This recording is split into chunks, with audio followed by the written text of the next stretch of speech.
한번 따라하실까요? 야훼 니시, 하나님의 약속과 예수 그리스도. 야훼 니시, 하나님의 약속과 예수 그리스도. 이런 제목으로 말씀 은혜를 나누기 원합니다. 오래전에 저한테 우편물이 하나 왔는데 편지 봉투에 어디서 보냈는지 잘 기억이 나지 않아요. 그런데 이제 수취인에 받는 사람 이름에 김유먼 목사님 이렇게 왔어요. 제가 오늘 자막에 보시겠지만 제 이름이 혹시 아시나요? 김유민 목사거든요. 그런데 그 봉투에는 김유먼 목사님이라고 썼어요. 글자 하나 차이인데 사람 우스워지더라고요. 김유먼, 먼자가 들어간 이름이 있나? 했더니 우리나라 사람 이름치고 먼자는 없는 것. 내 이름에 먼자 있다. 먼자는 안 쓰는 것 같거든요. 갑자기 먼 산 보게 되고 이게 뭘까? 그래서 보니까 오타가 난 것 같아요. 오타가 김유민인데 김유먼으로 써갖고 한동안 저희 집사람이 김유먼 목사님 이렇게 저한테 그렇게 불러갖고 내가 고마해라.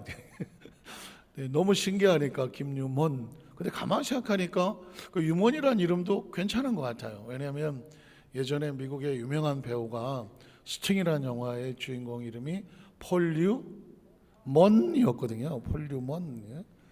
폴류먼. 미국에는 폴류먼이 있고 대한민국엔 김유먼이 있다. 이게 틀린 이렇게 썩 안 좋은 이름 같지는 않은데 그렇다고 또 저한테 오셔서 김유먼 목사님 또 이렇게 얘기하면 제가 글쎄 대답을 해야 될지 말아야 될지. 어쨌든 자신의 이름이 뭔가 오타가 났든지 간에 슬쩍 틀리게 불려질 때 그 참 기분이 그렇게 썩 유쾌하진 않았던 기분이 있는데, 하나님의 이름이라면 어떨까요? 하나님의 이름은 정확해야 되겠죠. 그 어떤 이름보다도. 그러나 안타깝지만 성경 속에 하나님의 이름은 정확하지 않습니다. 왜 정확하지 않느냐? 하나님의 이름이 알려졌을 때 고대 이스라엘 백성들이 성경을 쓰기 전에 구전으로 내려왔거든요. 부모가 자식에게, 또 그 자식에게 하나님의 말씀을, 율법을 전해 주었습니다. 모세가 쓰기 전까지는 그렇게 율법을 정해놓고 구전 내려왔는데, 나중에 이제 글로 적혀져서 성경을 갖게 됐는데, 하나님의 이름을 망령태에 걸치 말라 계명이 되어 있죠. 십계명에. 그러니까 하나님의 이름을 함부로 부를 수가 없었습니다. 그 소위 말하는 신성 사문자라고 영어로 말하면 YHWH 해갖고 그 네 개의 자음만 있어요. 자음만. 그러니까 모음이 없어요. 그러니까 모음을 어떻게 붙이냐에 따라서 달라요. 오늘 제 이름도 마찬가지 아닙니까? 미음에다가 모음이 이가 붙으면 민이 되는데 어가 붙으니까 먼이 되잖아요. 마찬가지로 하나님의 이름도 이 자음에다가 어떻게 갖다 붙이느냐에 따라서 하나님의 이름이 달라지는데, 고대 이스라엘 백성들은 하나님의 이름을 함부로 부를 수가 없어서 성경에 하나님의 이름이 나오면 바깥에 나가서 목욕을 했습니다. 새 옷을 갈아입고 그리고 엎드려서 하나님의 이름을 하나님 이렇게 부르질 못했습니다. 아도나이는 뭐냐면 주님 이런 뜻이었습니다. 하나님의 이름을 함부로 부르지 못하니까 주여, 주님. 왜 성경에 보면 주님이란 단어가 나온지 아시겠죠? 하나님의 이름을 다른 표현으로 올려서 주여, Oh my Lord, 영어로 말하면 my Lord 이렇게 불렀단 말이죠. 그러니까 하나님의 이름이 구전으로 내려오고 부른 사람이 없다가 보니까 후대에 하나님의 이름을 뭐라고 불러야 되지? 그래서 가장 근접한 이름이 여호와. 그래서 우리 어렸을 때 예전에 성경에 보면 여호와는 나의 목자시니 또 뭐 여호와 하지 않았습니까? 그러다가 이제 성경학자들이 하나님의 이름을 좀 더 근접적으로 정확하게 좀 부를 수 있을 게 뭘까 하다가 그나마 최근에 나온 것이 바로 야훼라는 이름입니다. 그런데 이것도 정확하게 하나님의 이름이 맞다라고 누구도 100% 신뢰하지는 못하지만 그래도 가장 근접한 하나님의 이름이다. 그래서 야훼라고 부르는 것입니다. 사실 이 야훼라는 이름이 정확하진 않아도 우리에게 필요한 것은 뭐냐? 야훼란 하나님의 이름의 뜻이 뭐냐? 뜻을 정확하게 아는 것은 더 중요하지 않겠습니까? 성경의 출애굽기 6장에 보면 야훼 하나님의 뜻의 이름이 나옵니다. 하나님이 모세에게 말씀하여 이르시되 나는 야훼다. 여기서 모세에게 하나님께서 야훼라고 하는 자신의 신성한 4개의 문자의 이름을 가르쳐 줍니다. 나는 야훼니라. 자, 그 다음에 내가 아브라함과 이삭과 야곱에는 전능의 하나님, 엘로힘이라고 말하는 전능한 하나님으로는 나타났지만 나의 이름을 야훼라고 하는 이름으로 그들에게 알리지 아니하였고, 가나안 땅 곧 그들이 거류하는 땅을 그들에게 주기로 그들과 뭐 했다? 언약하고 약속했습니다. 그래서 성경은 무슨 책이다? 약속의 책이라고 말하는 것입니다. 자, 언약을 하였더니 그 다음 절에 보면 이제 애굽 사람이 종으로 삼은 이스라엘 자손의 신음소리를 내가 듣고 무엇을 기억합니까? 나의 언약을 기억했다. 사실 기도는 하나님과 우리 사이에 약속을 기억하게 하는 것이죠. 예배에도 하나님과 우리 사이에 약속이 있는 것이거든요. 우리 성가대가 찬양을 했지만 찬양도 하나님의 약속이 있는 것이거든요. 여러분도 그리스도는 하나님과의 약속을 맺은 백성들입니다. 그러니까 하나님과 우리 사이의 모든 관계는 무엇으로 이루어졌다? 약속으로 이루어졌다. 그 약속을 하시는 하나님의 이름이 무엇이냐? 여기에 이제 야훼가 나오는 것이죠. 그 다음 절에 보면 그래서 그러므로 이스라엘 자손에게 말하기를 나는 야훼라. 자, 야훼라는 뜻은 뭘까요? 내가 애굽 사람의 무거운 짐 밑에서 너를 어떻게 한다? 빼내어 주시는 하나님. 한번 따라왔을까요? 무거운 짐에서 우리를, 나를 빼내어 주시는 하나님. 이게 누구다? 야훼 하나님, 빼내어 주신 하나님. 또 그 다음 절에 보면 그들의 노역에서 무겁고 힘든 일에서 너희를 어떻게 하며 건지며 건져내 주시는 하나님. 그러니까 야훼 하나님은 빼내어 주시고 건져 주시고 그 다음에 강한 편팔과 여러 큰 심판들로서 너희를 속량을 했다. 값을 대신 치르고 샀다는 것입니다. 우리가 누구에게 빚을 져서 잡혀 있는데 빚을 대신 짊어지고 갚아주고 우리를 빼내어주고 건져주는, 이걸 속량이라고 말하는데, 속량하여 어떻게 합니까? 너희를 내 무엇으로 삼고 내 백성으로 삼고 내 소유로 삼고 내 자녀로 삼고 내 것으로 삼고, 하나님만 너는 내 거다. 믿으십니까? 하나님께서 너를 내가 피로 값주고 샀으니 내 거다.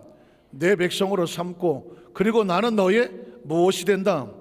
하나님이 되리니 나는 애굽 사람의 무거운 짐 밑에서 너희를 빼내어주고 건져내고 값주고 사고 내 백성을 삼은 너희 하나님 야훼인 줄 너희가 알지어다. 그러니까 하나님의 이름만 정확하게 알아도 하나님과 우리 사이에 어떤 약속이 있는지, 또 하나님과 우리가 어떤 관계가 되는지 정확하게 알게 되는 거예요. 우리 자유에서 한번 축복하십시오. 하나님 우리를 건져내시는 분입니다. 빼내어 주시는 분입니다. 하나님의 소유 삼으신 분입니다. 그 하나님이 야훼 하나님입니다. 할렐루야. 믿으십니까? 왜 이 중요한 시간에 좌우에 계신 분에게 이런 고백을 하게 했을까요? 첫 번째 목적은 내 입으로 말하면 내 것이 된다. 두 번째 목적은 옆에 계신 분이 잠깐 피곤해서 아이고 다시 우리 앞으로 돌아오도록 하게 하려고 합니다. 사실 지금은 날씨가 보통 더운 것이 아니고 지금 시간이면 막 달려 나오셔서 앉아서 어쩌면 좀 피곤하고 힘들고 깜빡 좋으실 수도 있는 그런 시간이거든요.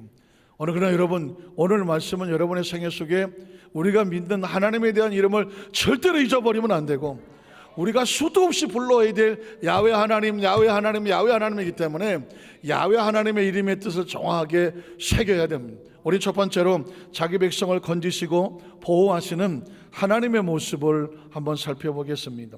성경을 보면 하나님은 자기 백성을 절대로 그냥 심판 가운데든 어떤 무거운 짐 밑에든 내버려 두지 않으셨습니다. 자, 노아를 심판에서 건져내신 모습을 읽어보겠습니다. 잘 아시는 내용이지만 여기서 하나님의 마음을 한번 발견해 보십시오. 창세기 6장 8절로 9절에 보면 그러나 노아는 하나님께 무엇을 입었더라? 은혜를 입었더라.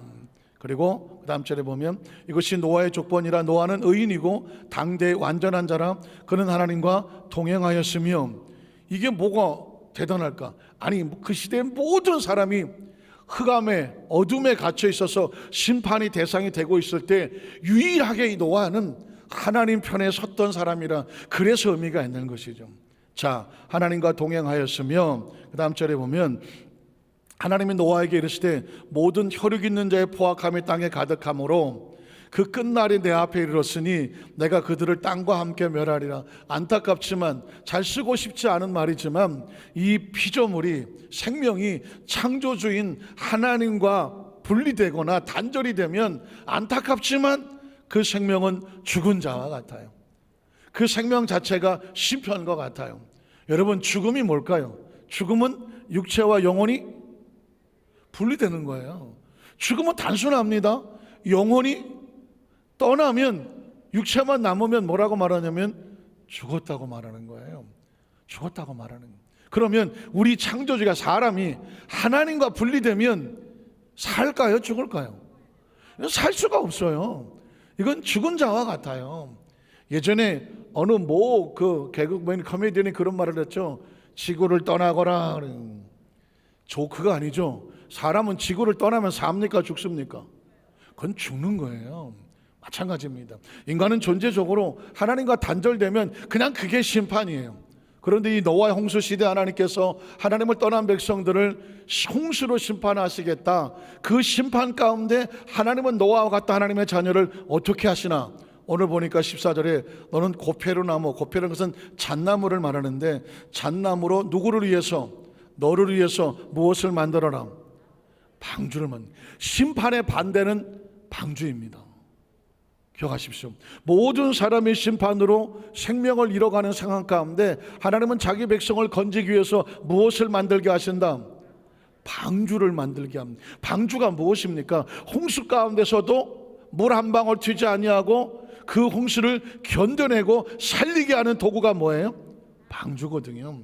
방주를 만들 때 그 안에 칸들을 막고 역청을 그 안팎에 칠하라. 자, 그 다음 절에 보면 어떤 일이 벌어지려고? 야훼께서 노아에게 이르시되 너와 내 온 집은 어디로 돌아가라?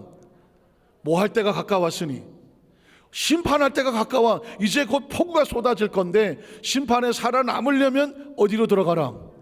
방주로 돌아가라. 지금 하나님은 자기 백성을 살리시려고 합니까? 죽이시려고 합니까? 살리시려고 하죠. 건져내시려고 하죠. 그 무거운 짐에서 빼내어 주시려고 하죠. 보호하시려고 하죠.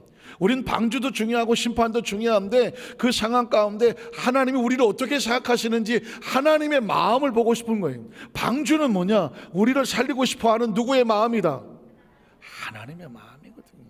방주로 들어가라. 들어갔더니 어떻게 됩니까? 그 다음 절에 보면 8장 15절 19절에 보면 하나님이 노아에게 말씀하여 이르시되 너는 내 아내와 내 아들과 내 며느리들과 함께 어디서 나오고, 왜 나올까요? 홍수가 끝났으니까. 홍수가 끝났으니까 이젠 방주에서 나와도 뭐하니까? 안전하니까. 설교하기가 우리 교회 성도 얼마나 쉬운지 몰라. 척하면 삼천리고 국하면 호박 떨어지는 소리야. 그러니까 제가 한마디만 하면 반은 여러분이 하는 거예요. 방주에서 왜 나오냐고 일일이 설명할 이유가 없어. 왜 나올까요? 홍수가 끝났으니까. 이제 나와도 안전하니까. 뭐 이렇게 어렵게 설교해? 세상에서 제일 행복한 것 같아. 난 행복한 목사야. 왜? 반만 하면 다 알아들어. 자, 방주에서 나오고 어떻게 하라고? 너와 함께한 모든 여력 있는 생물 곧 새와 가축과 땅에 있는 모든 것들을 다 이끌어내라. 이것들이 땅에서 생육하고 땅에서 번성하리라. 이게 하나님의 약속이야. 이거 봐, 하나님의 약속이 여기 써붙잖아요. 하나님의 예시당초부터 자기 백성을 생육하고 번성하고 땅에 충만하고 강성하고 형통해라. 이것이 내가 너와 맺은 약속이라고 말했거든. 어느 시대이든지 홍수 시대든지 무슨 뭐 어떤 시대이든지 누구든지 하나님은 자기 백성에게 어떻게든지 방주 안에서 보호하고 방주에서 나오면 생육하고 번성 땅에 충만하라. 이게 하나님의 약속이야. 그렇게 하기를 누가 원하셔? 하나님이 원하셔. 하나님. 그래서 그 다음 절에 보면 노아가 그 아들들과 그의 아내와 그 며느리들과 함께 나왔고 땅 위의 동물 곧 모든 짐승과 모든 기는 것과 모든 새도 그 종류대로 어떻게 방주에서 어떻게 했더라? 나왔더라는 것입니다. 그러니까 방주란 뭐냐? 오늘날 시대도 마찬가지입니다. 하나님이 자기 백성을 홍수 가운데 끌어안고 보호하시는 하나님의 마음이 뭐라고요? 방주인 거예요. 나는 내 백성을 털끝 하나 걸리지 아니하고 그 물방울 하나 튀지 아니하고 홍수의 심판 가운데 건져내리라, 빼내어 주리라, 보호하리라. 이게 뭐다? 방주인 것이죠. 사실은 제가 그러죠. 이스라엘 백성이 애굽에서 나와서 광야를 지나고 가나안 땅에 갈 때도 너희가 행로 중에서 당하였거니와 사람이 자기 아들을 어떻게 안고 가는 것처럼 너희 하나님 야훼께서 너희가 광야를 지나갈 때 어떻게 하고 왔다? 안고 왔다는 것입니다. 안고 온 거예요. 오늘 저와 여러분이 지금 이 땅에 태어나서 여기까지 오면서 수십 년을 살아오면서 어떻게 왔나 뒤돌아보면 어떻게 온 것 같아요? 꿈만 같지 않아요? 하나님이 안고 오지 아니하면 정말 단 하루도 살아갈 수 없는 존재들입니다. 오늘 방주는 그걸 상징하고, 오늘 성경에 보면 이스라엘 백성이 애굽에서 나왔는데 광야를 지나가고 가나안 땅에 가야 되는데 털커덕 문제를 하나 만납니다. 아말렉이라고 하는 밥만 먹고 싸움만 하는, 사막에 가는 사람을 털어서 먹고 사는 그런 족속과 만나게 되는 것이죠. 오늘 출애기 17장 8절 이하에 보면 이 아말렉을 만난 이스라엘 백성들 가운데 하나님은 어떻게 하실까? 손을 놓아버릴까? 어휴 나 무섭다, 야 니네들끼리 알아서 해결하라, 등을 돌리실까? 성경은 무수히 많은 스토리가 있지만 딱 하나입니다. 자기 백성이 위기를 만날 때 하나님은 그 백성을 끌어안고 가더라. 믿으십니까? 자, 아말렉과의 싸움에서 어떻게 하셨나 보겠습니다. 그때 아말렉이 와서 이스라엘과 리드미에서 싸우더라. 모세가 여호수아에게 이르되 우리를 위하여 사람들 택하여 나가서 아말렉과 싸우라. 겉으로 볼 때는 지금 두 부족이 싸우는 거죠. 이스라엘 민족과 아말렉 민족이 싸움으로 보입니다. 내일 내가 하나님의 지팡이를 손에 잡고 산 꼭대기에 서리라. 자, 여호수아가 모세의 말대로 행하여 아말렉과 싸우고 모세 아론과 울은 산 꼭대기에 올라가서 모세가 손을 들면 이스라엘이 이기고 손을 내리면 아말렉이 이기더라. 왜 이런 얘기를 하죠? 이 전쟁의 승패는 여호수아의 힘도 아니고 이스라엘 백성의 병력의 힘도 아니다. 그 배후에 움직이는 안고 계시는 누가 있다. 믿으십니까? 정확하십니까? 지금 여러분의 마음속에 절망과 좌절과 낙심과 불안과 뭔가 싸우고 있습니까? 이 전쟁을 내가 싸운다고 생각해서 혹시 내 힘이, 내 병력이 딸린다고, 내 능력이 딸린다고 불안해하지 않습니까? 한숨 쉬지 않습니까? 낙심하지 않습니까? 성경은 우리에게 말합니다. 네가 기도에 손을 들면 내가 싸워줄게. 모세가 손을 들면 이스라엘이 이기고, 모세가 포기하고 힘들어서 내리면 누가 이기더라? 아말렉이 이기더라. 이스라엘 민족을 이끌고 가는 힘은 사람에게 있지 아니하고 누구에게 있더라? 하나님에게 있더라. 그걸 신뢰하고 믿고 돌진해 나와 이 예배 가운데 참석한 저와 여러분의 신앙의 고백이 그렇습니다. 하나님이 우리를 안고 계심을 믿습니다. 모세는 노구를 끌고 산꼭대기에 올라가서 기도의 손을 드니까 어떻게 합니까? 그 전쟁은 이스라엘 백성이 승리하죠. 모세의 발이 피곤함에 그들이 돌을 가져다가 모세 아래 놓아 그가 그 위에 앉게 하고, 아론과 우리 한 사람은 이쪽에서 한 사람은 저쪽에서 모세의 손을 어떻게 붙들어 올렸대. 왜 붙들어 올립니까? 올라가야 이기니까.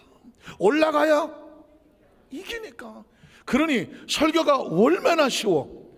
그걸 구구절절히 일일이 이스라엘 백성들이 손을 올려야 모세가 이기니 아론과 우리 이쪽 저쪽에서 올려야 됐어요. 이럴 필요가 뭐가 있어. 그냥 우리 성도들에게 물으면 돼. 왜 올렸다고요? 올려야 이기니까. 그런데 왜 안 올려?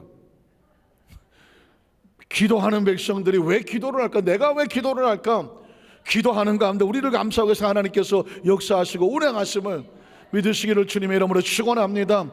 그래서 작정하고 손이 해가 지도록 내려오지 아니하니까 여호수아가 칼날로 아말렉과 그 백성을 쳐서 무찔렀더라. 여기까지만 보면 여호수아가 보통 사람이 아니네. 저 중국의 무협지에 나오는 천하제일검 해갖고 뭐 무술로서 이긴 것처럼 보이지만 성경은 여기서 끝나지 않습니다. 그 다음에 진짜 승리의 주인공이 나오는데 그분의 이름이 뭐예요? 야훼께서. 성경은 사람의 스토리가 아닙니다. 누구의 스토리입니까? 하나님의 스토리거든.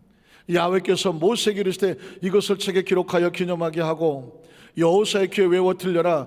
내가 아말렉을 없이하여 천하에 기억도 못하게 할. 왜? 하나님의 약속의 백성이 애굽에서 나와서 홍해수를 마른 땅처럼 밟고 광야를 통과하더라도 광야는 삭막한 장소가 아니라 하나님과 함께 걸어가는 기적의 장소고 은혜의 장소고 멋진 추억의 장소가 될 건데, 감히 아말렉이라고 하는 근본도 없는 것이 하나님의 백성을 막는다? 하나님께서 이거 내버려 둘까요? 아니면 간섭하실까요? 개입하실까요? 개입할 수밖에 없지. 개입할 수밖에 없지. 감히 아말렉이 뭔 하나님 백성을 가로막습니까? 잘못 걸렸지. 그래서 어떻게? 하나님 백성을 가로막는 백성은 내가 대신 뭐하리라? 싸워주리라. 그게 야훼 니시거든. 그 다음 절에 보면 그래서 이렇게 말하는 것입니다. 모세가 제단을 쌓고 그 이름을 야훼 니시라 하고 이르되 야훼께서 맹세가 뭐예요? 약속이죠. 맹세란 단어를 설명할 필요도 없어. 맹세가 뭐다? 약속인데 그걸 왜 맹세라고 그래? 약속 중에 약속을 강조해서 뭐라고 말해? 맹세라고 말해요. 하나님께서 작정하여 맹세하시기를 야훼가 아말렉과 더불어, 아말렉이 뭐냐? 하나님의 약속의 백성을 감히 가로막는 그 어떤 세력이라고 할지라도 내가 대대로 계속해서 뭐 해주리라? 싸워주리라. 이걸 뭐라고 말해? 약속이지. 내가 할게. 야훼 하나님께서 말씀하셔. 그래서 하나님 야훼 니시 이름은 약속인 거고, 우리가 그 약속을 믿고 나가면 하나님은 약속을 지켜주시는 거죠. 우리는 무엇을 믿습니까? 약속을 믿습니다. 혹시 여러분 영린이라는 단어를 아시나요? 영린이라고 만약에 인터넷에 이렇게 쳐보면요, 영화가 나와요. 영린이라고 해서 저하고 아주 거의 비슷하게 닮은 영화 배우가 하나 나와요. 기억하실지 모르겠지만 현빈이라고. 이 웃음은 감동해서 진짜 그렇다고 웃는 웃음은 건강하실 거고, 비웃었다면 하여튼간에 그냥 잘 찾아보면 어딘간 닮은 구석이 있을 거예요. 하여튼간에 아멘 하시는. 어쨌든 현빈이 주인공으로 나오는 영린이라는 그 영화가 있는데, 물론 그건 정조 왕에 대한 시대극이긴 한데, 사실상 영린이란 뭐냐면 용이 있잖아요. 용의 목에 있는 내려오면 8번째에 있는 비늘이 거꾸로 박혔다면 거꾸로 할 역자거든요. 린자는 비늘 린자거든요. 거꾸로 박혀 있는데 이 용이요, 아주 순해서 사람이 잘 이렇게 길들이면 타고 다닐 정도다. 물론 전설적인 이야기입니다. 그런데 이 용의 영린을 건드리면 용이 불같이 그냥 불을 토하면서 화를 내는데, 아주 지구 끝까지 자기 영린을 건드린 사람을 잡아서 죽이려 한다. 그런 스토리에 나오는 단어가 영린입니다. 그래서 역사 속에서 왕의 영린을 건드렸다. 약점이라고 해요. 약점. 건드리면 절대로 안 되는 부분을 영린이라고 말하는 거거든요.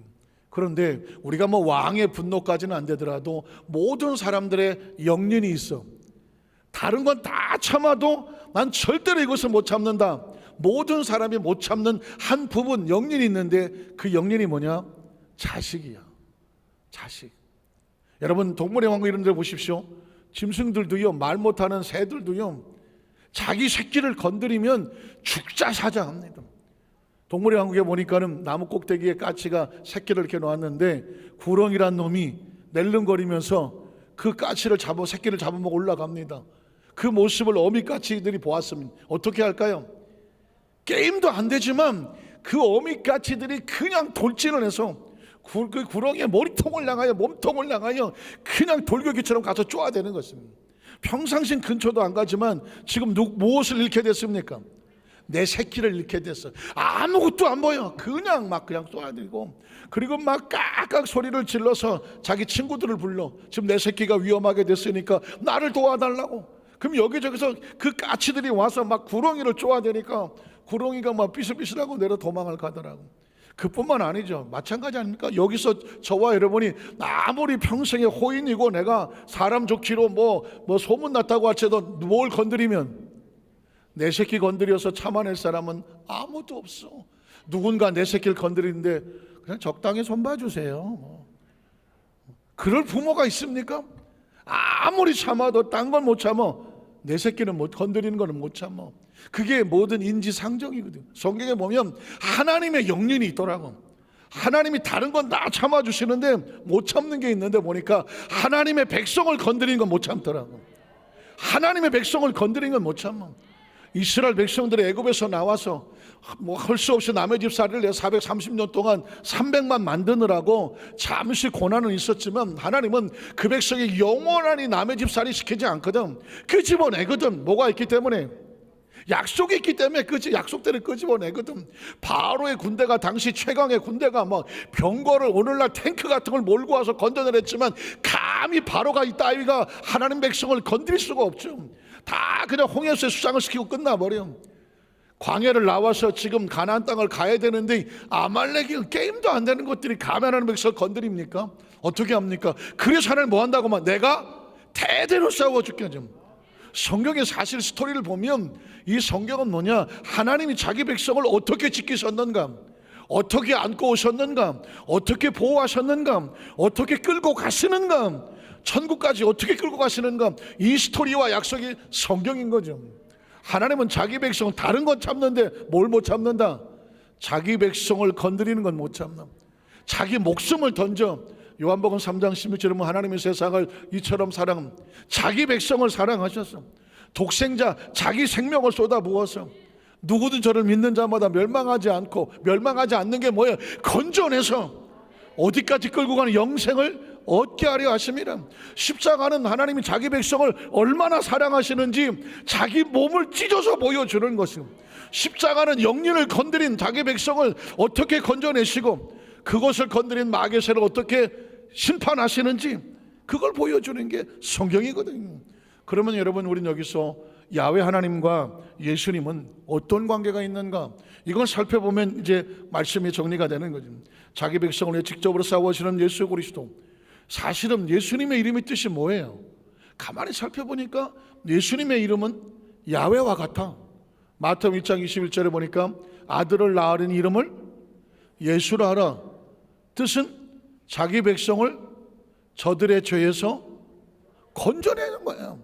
예수님의 이름을 대고서 자기 백성을, 자기 새끼를 죄의 감옥에서, 무거움에서, 눌림에서 뭐 한다고? 빼내어주고 건져내고 속량한 그 이름이 뭐라고? 예수잖아요. 야훼가 뭐라고요? 내가 내 백성을 그 애굽에서 건져내고 무거운 너에게서 빼내어주고, 믿으십니까? 내 백성으로 삼고 내 소유로 삼고 내가 너의 하나님이 되어주리라. 그러니까 구약의 야훼 하나님의 이름은 신약의 예수 이름과 뜻이 같아. 그럼 예수님은 뭐 하시겠어요? 밥 먹고 하시는 게 자기 백성을 지키시고 건지고 손대는 걸 싸워주시는 거죠. 그래서 예수님의 사역을 보면 귀신이 어신도 못하게 귀신을 쫓아낸 사역을 해요. 왜냐하면 도적질하고 죽이고 멸망시키고 하나님 백성들에게 절망과 좌절과 상처를 주는 게 귀신이거든. 그래서 성경 이야기를 가만히 보면 예수님은 귀신은 그냥 쫓아버렸어. 아예 그냥 지나가다가도 쫓아버렸어. 마가복음 1장 21절로 27절에 보면 그들이 가버나움에 들어가니라. 예수께서 곧 안식일에 회당에 들어가 가르치심에 무사람이 그의 교훈에 논라니 이는 그가 가르치는 것이 권위 있는 자와 같고 서기관 들과 같지 아니함일러라. 마침 그들의 회당에 더러운 귀신 들린 사람이 있어 소리를 질러 이르되 나사렛 예수여, 우리가 당신과 무슨 상관이 있나이까? 우리를 멸하러 온 귀신이 귀신같이 알아. 귀신은 예수님이 오시면 뭘 쫓아내신다? 귀신을 쫓아내거든. 그러니까 귀신이 보니까 예수가 여기로 왔네? 뭐 하러 왔어? 우리를 멸하러 왔구나. 그러니까 지금 예수님과 타협을 하려고 하는 거죠. 나는 당신이 누구인지를 아노니 하나님의 거룩한 자입니다. 예수께서 어떻게 합니까? 귀신과 대화하지 않아. 귀신과 타협하지 않아. 귀신은 너 지나가라 나 바쁘다 하지 않아. 귀신은 반드시 뭐해? 쫓아내야 돼. 그냥 굳이 이르시되 잠잠하고 의사면서 나오라고 하시니 어떻게? 더러운 귀신은 그 권세와 능력에 뭐 할 수밖에 없어. 순종하고 복종할 수밖에 없어. 그 사람에게서 격려를 끼고 큰 소리를 이르며 쫓겨서 나오는지라. 다 놀라 서로 물어 이르되 이는 어찌 미냐? 권위 있는 세계오니. 이 권위는 어떤 사람의 권위가 아니야. 영적인 권위예요. 예수의 이름은 영적인 권위예요. 세계원이로다. 이렇게 말하며 더러운 귀신들도 명한즉 뭐합니까? 순종합니다. 예수의 이름에 귀신은 뭐하게 되어 있다? 순종하고 복종하게 되어 있다. 예수의 이름을 품으면 우리에게도 귀신은 순종하고 뭐 할 수밖에 없다? 복종할 수밖에 없다. 성경은 그래서 제가 마가복음을 찾아봤더니 계속 귀신 쫓는 이야기입니다. 마가복음 35절 39절에 보니까 새벽 아직도 밝기 전에 예수께서 일어나 나가 한적한 곳에 가서 거기서 기도하시더니 시몬과 및 그와 함께 있는 자들이 예수의 뒤를 따라가서 만나서 이르되 모든 사람이 주를 찾나이다. 이르시되 우리가 다른 가까운 마을들로 가자. 거기서도 전도하리니 내가 이를 위하여 왔노라 하시고, 그리고 온 갈릴리 다니시며 그들의 여러 회당에서 전도하시고 뭐 하셨음? 전도하시고 또 귀신을 쫓아내자. 전도하는 것만큼 중요한 게 뭐야? 귀신을 쫓아내요. 복음을 가르치는 것만큼 중요한 게 뭐냐? 귀신을 쫓아내요. 이유가 뭐냐면 마태복음 12장 28절을 기억하십니까? 내가 하나님의 성령의 능력을 힘입어서 귀신을 쫓아내야, 그러면 하나님의 나라가 임하였느니라. 연탄 가스를 잔뜩 먹었어. 그럼 어떻게? 창문을 열어서 가스를 다 내보내야지. 가스를 다 내보놓고 신선한 공기가 들어와야 사는 것처럼, 귀신이 들어와서 도둑질하고 죽여 멸망하고 절망하고 좌절하고 낙심하고 불안하고 초조하게 만들 때 귀신을 쫓아내야 그 안에 뭐가 들어온다? 생명이 들어오고 치유가 들어오고 하나님의 나라가 들어오는 겁니다. 그래서 귀신을 쫓아내는 것은 뭐냐? 살리려고 하는 것이죠. 그 다음 절에 보면 마가복음 3장 7절로 11절을 말합니다. 예수께서 저들과 함께 바다로 물러가시니 갈릴리에서 큰 무리가 따르며 유대와 예루살렘과 이두메와 요단강 건너편과 또 들어와 시돈 근처에서, 우리는 무슨 일이 일어난지가 중요한 거예요. 많은 무리가 그가 하신 큰 일을 듣고 나온지라 예수께서 무리가 애워서 미는 것을 피하기 위해서 작은 배를 대기하도록 제자를 명하셨으니, 자, 이는 많은 사람을 고치셨으므로 병으로 고생하는 자들이 예수를 만지고자 하여 몰려왔다. 자, 그러니 그때에 더러운 귀신들도 어느 때든지 예수를 보면 어떻게 하더라? 그 앞에 엎드려 부르짖더라. 꼬꾸러지면서 당신 하나님의 아들입니다 라는 고백을 합니다. 혹시라도 자기들을 좀 내버려 둘까 봐. 그러나 예수님의 사역은 철저하게 귀신을 뭐한다? 쫓아낸다는 거예요. 자, 마가복음 3장 13절로 15절에 보면 이제는 너희도 쫓아내라. 너희도. 또 산에 오르사 자기가 원하는 자들을 부르시니 나아온지라. 12를 세우셨으니 이는 자기와 함께 있게 하시고, 또 보내사 전도가 나오면 바로 그 다음에 뭐가 나와? 귀신을 내쫓는 거죠. 귀신을 내쫓는 권능도 누가 가져라? 너희가 가져라는 것입니다. 예수님을 구주로 믿으시면 아멘 하시기 바랍니다. 예수를 구주로 믿으면 구원받고 하나님의 자녀가 되고 천국 백성이 됐고 의롭고 다 좋아. 그런데 영권을 주었음을 잊지 말아야 돼요. 우리에게는 영권이 있어. 예수님 말씀하시기를 너희가 내 이름을 귀신을 쫓아내는 권능도 가지게 하려 하심이야. 저와 여러분 예수를 믿고, 예수를 믿는 것은 종교가 아닙니다. 예수를 믿는 것은 교양과 교육과 수련과 어떤 도덕과 윤리를 뛰어넘어서 영적인 권세와 능력을 가져서 우리의 마음 가운데 도적질하고 주여 멸망시키려 오는 흑암의 세력과 대적하여 싸울 수 있는 영권을 갖는 거예요. 영권을. 오늘 예수님 말씀하지 않습니까? 귀신을 내쫓는 권능도 누가 가져라? 너희가 가지게 하려 하심이라. 15절로 19절도 계속 말합니다. 예수께서 이르시되, 지금 계속 마가복음 1장에서 말하고 있는데요, 마가복음 5장까지 왔는데 계속 귀신 쫓아내는 사역을 예수님이 하시는 겁니다. 예수께서 이르시되 곧 귀신 들렸던 자, 곧 군대 귀신 짚혔던 자가 옷을 입고 정신이 온전하여 앉은 것을 보고 두려워하더라. 귀신이 나가니까 정신이 온전해지는 것입니다. 이에 귀신 들렸던 자가 당한 것과 돼지를 본 자들이 그들에게 알림해 그들이 예수께 그 지방에서 떠나시기를 간구하더라. 예수께서 배 오르실 때 귀신 들렸던 사람이 함께 있기를 간구하였으나 허락하지 아니하시고 그에게 이르시되 집으로 돌아가서 뭘 할까? 주께서 내게 어떻게 큰 일을 행하사 너를 불쌍히 여기신 것을 내 가족에 알리라 하시더라. 우리가 여기서 조심할 것은 귀신 들린 자를 미워하면 안 됩니다. 귀신을 미워하는 것이지 귀신 들린 자를 미워하지 않아. 예수님도 귀신은 대적했지만 귀신 들린 자는 어떻게 여겼다? 불쌍히 여겼습니다. 여러분 어떤 축사할 기회가 있다면 귀신을 쫓아내야 될 그런 상황이 된다고 하면 제일 먼저는 그 사람을 불쌍히 여겨야 돼요. 그 영혼을 불쌍히 여기는 마음을 가지고, 그리고 대신에 그 속에 있는 그 사람을 도둑질하고 멸망시키는 귀신을 대적하고 있는, 귀신을 대적하는 마음을 가지고 전쟁을 벌여야 귀신이 떨어져 나갑니다. 성경 계속 6장에도 보니까 7절에 12제자를 부르사 둘씩 보내시며 더러운 귀신을 제어하는 뭘 주시고? 권능을 주신 거죠. 예수 믿고 구원받으면 심볼이 달라 천국 백성이 됐지만 바로 가면서 뭐가 있느냐? 귀신을 쫓아낼 수 있는 권능을 주셔. 이건 아주 부수적으로 아니 따라와야 돼. 필연적으로 따라와야 돼.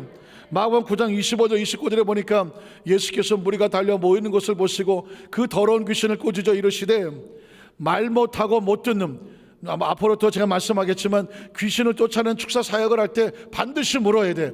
네 정체가 누구냐고 물어야 돼. 그러면 처음에는 무슨 이것저것 갖다 댔지만 정확하게 너 누구냐? 나사렛 예수를 명령하노니 네 정체를 밝혀라. 그러면 귀신이 고백을 해. 나는 도적질하는 귀신이다. 나는 음란한 귀신이다. 나는 우상을 섬기고 이단에 빠지게 하는 귀신이다. 혹시 병이 만약에 귀신으로 들어왔으면 말을 못하게 하는 배우에도 귀신이 있었고 듣지 못하게 하는 배우에도 귀신이 있었음. 예수님께서 말씀하기를 말 못하고 못 듣는 귀신아 내가 내게 명령하노니 그 아이에게서 나오고 다시는 들어가지 말라. 명령. 이게 병을 고칠 때 귀신 들린 병을 말하는 것입니다. 물론 병이 다 귀신 들린 건 아니지만 귀신이 들려서 병이 들었다면 귀신이 나가야 모두 낫는다. 병도 낫는 거예요. 예수님은 그래서 병을 낫기 전에 귀신을 쫓아내가니, 자 그랬더니 그 다음 절에 보니까 귀신이 소리 지르며 아이로 심히 격려를 일으키게 하고 나가더라. 그 애가 죽은 것 같이 되어 많은 사람이 말하기를 죽었다고 하나 예수께서 그 손을 잡아 일으키시니 이에 일어서더라. 집에 들어갔음에 제자들이 조용히 묻자오되 우리는 어찌하여 능히 그 귀신을 쫓아내지 못하였나이까? 이유가 뭘까? 그랬더니 기도 외에, 한번 따라하실까요? 기도 외에 다른 것으로는 이런 종류가 뭐예요? 귀신이요, 악한 영이요, 더러운 영이 나갈 수가 없느니라. 뒤집어 말하면 기도로 무장하고 약속으로 무장하여 영권으로 선포하면 모두 나간다. 귀신도 나간다는 거죠. 마가복음 16장 17절에 보면 이제 마지막이에요. 예수님의 마지막으로 승천하시면서 제자들에게 주셨던 권세도 귀신을 쫓아내는 것입니다. 믿는 자들은 이런 표적에 따르니, 표적이 첫 번째 표적이 뭐예요? 곧 그들이 내 이름으로 뭘 쫓아냅니까? 귀신을 쫓아내는 것입니다. 귀신을. 여러분 왜 크리스찬들이 어느 날 감정이죠. 감정. 슬프고 억울하고 속상하고 불안하고 초조하고 답답하고 우리 마음속에 평안을 빼앗아가는 것은 배우의 거의 99.9%는 귀신입니다. 귀신입니다. 그래서 크리스찬은 절대 마음에 나 슬퍼, 나 속상해, 나 힘들어 죽겠어, 아이고 나 왜 이래, 이건 하나님의 성령이 계시는 소리가 아니거든.